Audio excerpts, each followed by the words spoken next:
could have been patterned on a spider web, and the painting alone of the ceiling timbers had taken 6 Florentine workmen 2 years. Other artisans also had been hard at work on the castle. Not that the project was anywhere near finished, but portions of the castle were livable. Carlos led the men to the back of the entrance hall, then down a flight of stairs to an elevator. "The tech equipment can withstand a nuclear attack," he explained. "We're 5 stories down in the dungeons." While the 4 men were descending underground, Rafe and Nicole were climbing a circular staircase winding up the inner walls of the tower. In contrast to the original design built for defense, a railing had been installed for safety. Rafe held Nicole's hand as he guided her up the stairs, explaining the various restoration projects in detail, his obvious reverence for the historic structure gradually eliminating the last vestiges of Nicole's paranoia. By the time they reached the small landing at the top of the stairs, she was relatively satisfied no monsters lurked and acutely aware of the tower's antiquity. The sense of history in the weathered stones so vivid she could almost visualize the previous occupants who'd traveled these stairs. "Do you ever think of all those who've lived here before?" "You must," she said, answering her own question. "It's impossible not to." Turning the large key in the lock, Rafe pushed open the centuries-old iron-studded door and waved Nicole in. "I don't believe in ghosts, but you can feel the spirits in these old walls, in the worn stair treads, in this room that served as the last bastion against enemies." "Seriously?" She scanned the large, airy, elegant space. "Here?" "Yeah. This was the final sanctuary from attack. The top floor, the ultimate defensive position. The stairway was deliberately narrow in order to thwart invaders. And this door." He rapped his knuckles on the much-worn, 4-inch thick oak. "Shows evidence of some hard-fought battles." He smiled.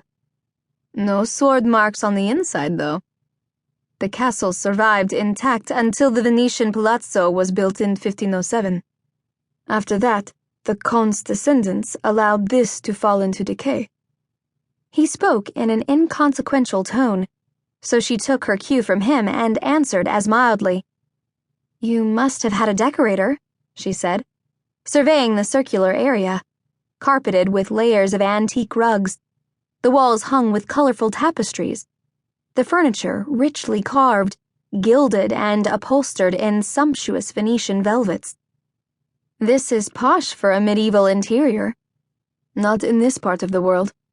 Byzantium's trade with East was flourishing. Every luxury was available. The furniture is original, although most of the fabrics had to be replaced.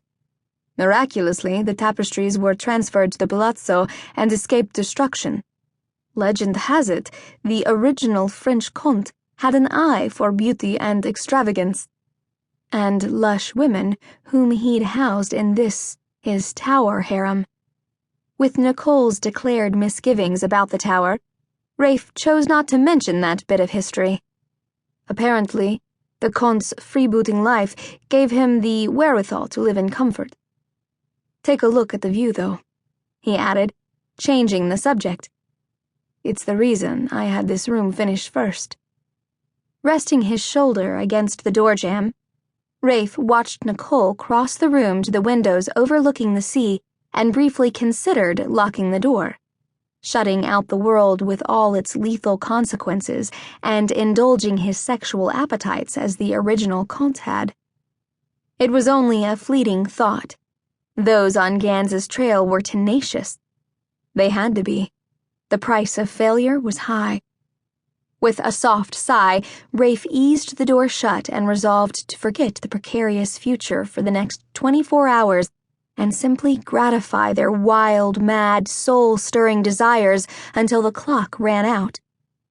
Sharply aware of the limited time, Rafe followed Nicole to the new large windows he'd had installed, wrapped his arms around her, and drew her back against his hard body.